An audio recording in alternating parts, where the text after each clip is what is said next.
ሰላም ሰላም ቤተሰብ፣ አሰላሙ አለይኩም ወረህመቱላሂ ወበረካቱ። እንዴት ናችሁ? ሰላም ነው አላችሁ? ግቢ ልናጸዳ ነው። እስኪ ግቢ ልናጸዳ ነው። በዚህ ሙቀት እምቢ ማለት አንችል። ስደተኛ ነን። እንዴት ናችሁ? ያተረፈ ማን ናችሁ? አላችሁልኝ ወይ? አልሐምዱሊላህ።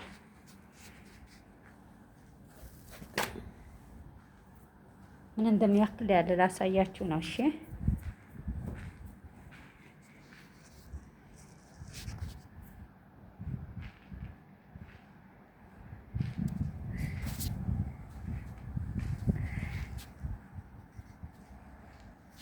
ሁላችሁም ላይክ እና ሰብስክራይብ አድርጉ፣ ቪዲዮ ሲደርሳችሁ ማለት ነው። ዝም እንዳትሉ። የመዳም ቅመም ነኝ። ግቢ ልላጸዳ ነው። ጎ ወደ ጽዳታችን።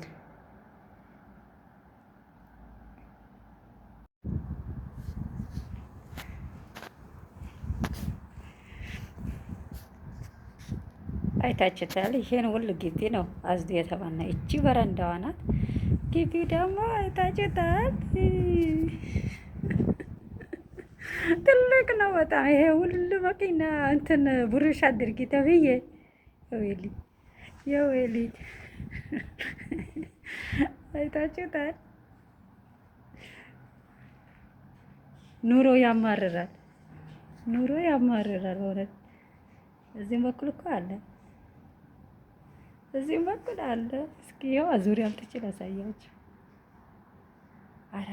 ኧረ ወንዶች ሊያግዙኝ ነው። ኧረ ታድዬ ግማሹን ቦታ እንትኖቹ ሹፌሮቹ ሊያጸዱ ነው። ኧረ ዱአ አድርጉልኝ። እንደዚህ የሚያግዘሽ ፈጣሪ ያው ሰው ያምጣልሽ በሉ። አይዋ ሹፌሮችን ማጽዳት ጀምረዋል፣ ግማሹ ማለት ነው። እኔ እቺ በረንዳዋን እንጂ እነሱ ከጀመሩ ዝም ነው የምላት። ሴትዮዋ አጅጂ ብላኝ ነበር። እኔ ደግሞ አውቄ ዝም ብያታለሁ። እሺ እምቢም አላልኩም፣ ግን ግቢው ቆሽሿል አጅጂ ስትለኝ ምንም አላልኳትም። ዝም ነው ያልኩ ማለት ነው። አሁን ግን በራሴ ጊዜ ሙቀቱ በረድ ሲል ተነስቼ ነበር። አልሐምዱሊላህ። ሾፌሮችም በአንድ በኩል ተነሳል ስለሆነ ችግር የለብኝም። የራሳቸው ጉዳይ።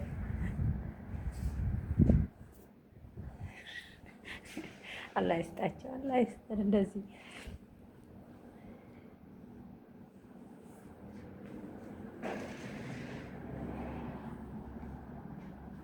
እችን ብቻ ነው የምላጸዳው። እዛ ጋር ያው ታይቷቸዋል። እዛ እንትን እያሉ ነው፣ እያጸዱ ነው።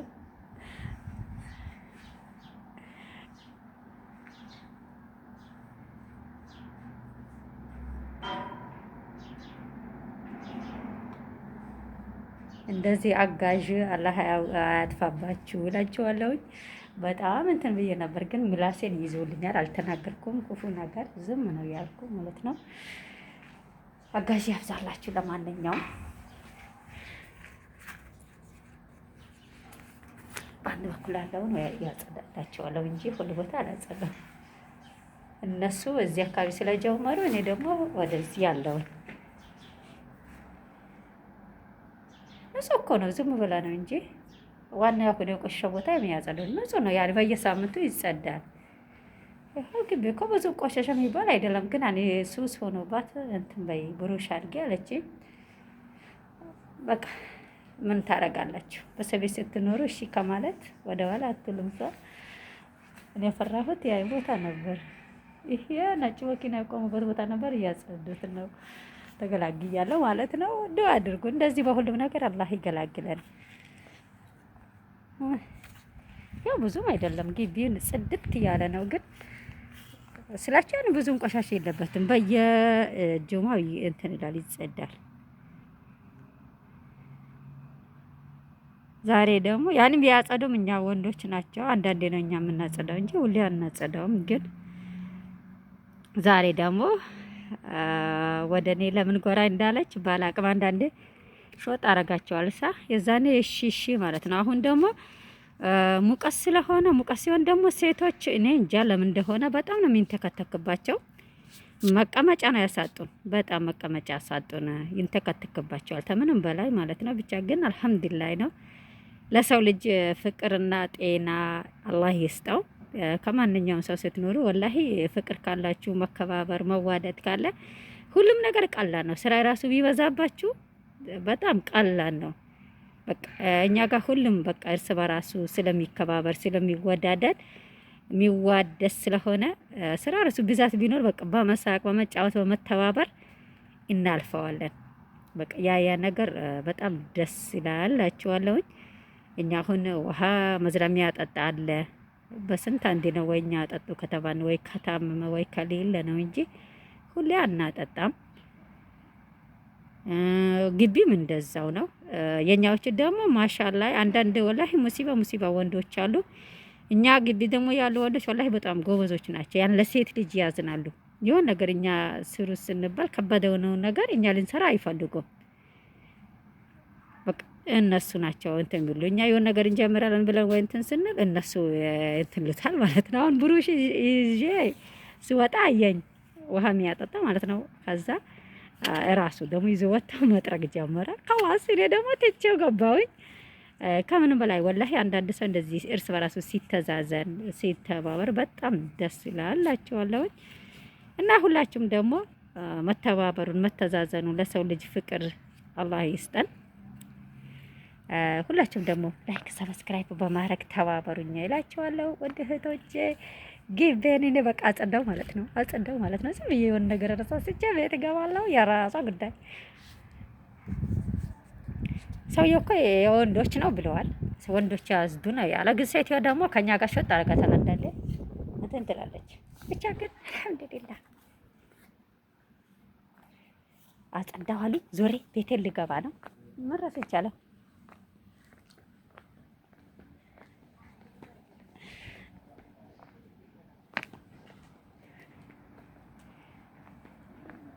شريت بروش لانيا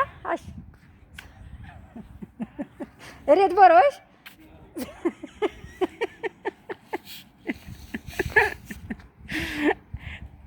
ريت وش ريت تومات ريت تومات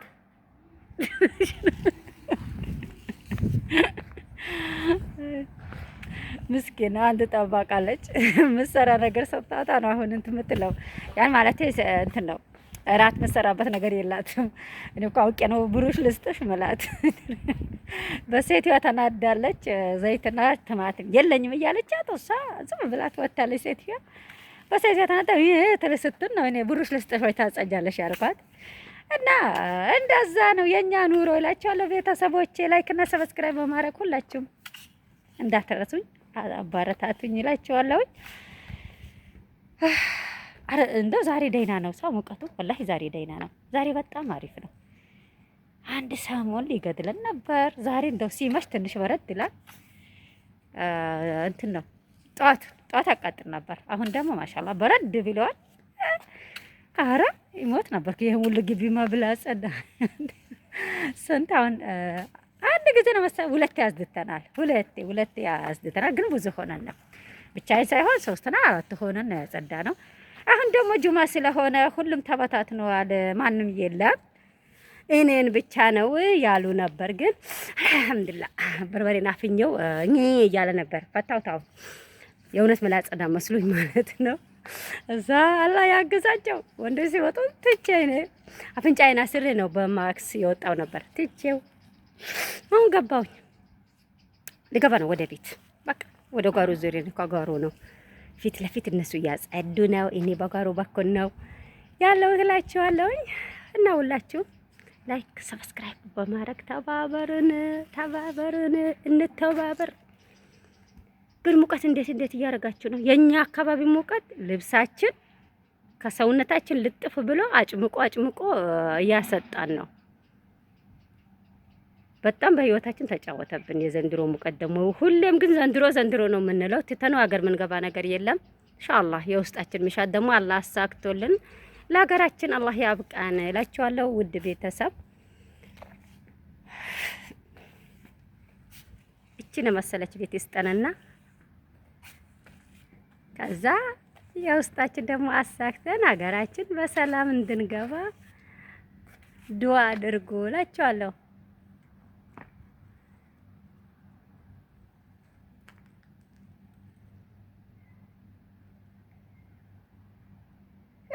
ለምንድን ነው መዝራ ይላለው? ተምር ለምንድን ነው ኢትዮጵያ ተምር ማይበቅለው? አፈራችን ጥቁር ስለሆነ ነው።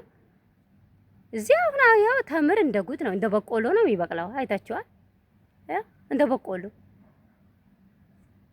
እኛ ጋር ግን ምንም ዘንባባ ነው የሚበቅለው። ዘንባባ ተምር ይሆናል እንዴ? ይሄ አሁን ዘንባባ ነው? ላ አይመስለኝም። ዘንባባ ነው አገራችን የሚበቅለው። እዚህ ደግሞ ተምር ነው የሚበቅልላቸው። ብቻ አላህ አለም። ግን ሁኔታው ያን እንደ ዘንባባ ነው። ዘንባባው ቢቆዩ አሁን ተምር ይሆናል ወይ? እስኪ ቤተሰብ በኮሜንት አስቀምጡልኝ እላችኋለሁኝ። በኮሜንት አስቀምጡልኝ። ዘንባባ ተምር ይሆናል ወይ?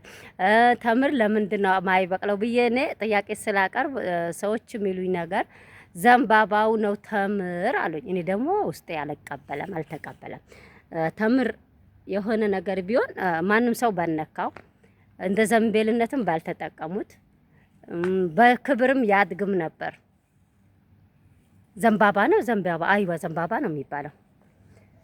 ስለዚህ የእውነት ነው ወይ ይሄ ተምር ኢትዮጵያ ዘንባባ ነው እንዴ? እስኪ ንገሩኝ።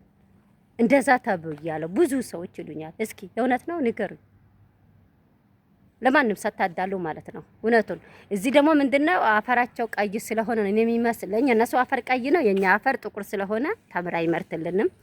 የነሱ ቀይ ስለሆነ ነው ተምር የሚመርትላቸው የሚመስለኝ። የኔ ሀሳብ ነው ይሄ። ቀይ አፈር ያላችሁ ልጆች ተምር ዘርታችሁ እስኪ ይበቅላል ወይ አይበቅልም ሞክሩት። እኔ ያደኩበት ያለሁበት እኔ የተወለድኩበት